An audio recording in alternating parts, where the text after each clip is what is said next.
ভুল করেও যে কথা সঙ্গীকে বলবেন না, বিয়ে টেকাতে চাণক্যের অব্যর্থ টিপস।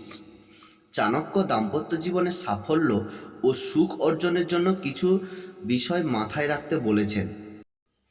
আসুন জেনে নেওয়া যাক সেই জিনিসগুলো কি কি। চাণক্য নীতি অনুসারে একজন ব্যক্তির কখনোই তার আসল উপার্জন তার স্ত্রীকে বলা উচিত নয়। তার উপার্জন কম হলে সঙ্গী কটূক্তি করতে পারে, এতে সম্মান কমতে পারে। যদি কেউ বেশি উপার্জন করে এবং তার স্ত্রীকে বলে, তবে সঙ্গীর খরচ বেড়ে যেতে পারে। আচার্য চাণক্য বলেছেন যে একজন পুরুষের কখনোই তার স্ত্রীকে নিজের দুর্বলতার কথা বলা উচিত নয়।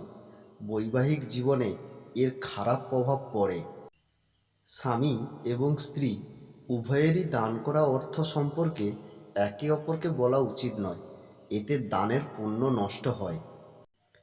স্ত্রীকে কখনোই নিজের অপমানের কথা বলা উচিত নয়, কারণ নারীরা তাদের স্বামীর সামান্য অপমানও সহ্য করে না। প্রতিশোধ নেওয়ার জন্য সে সব কিছু করতেই পারে। তাই দাম্পত্য জীবনে সাফল্য ও সুখ অর্জনের জন্য এই বিষয়গুলো মেনে চলুন।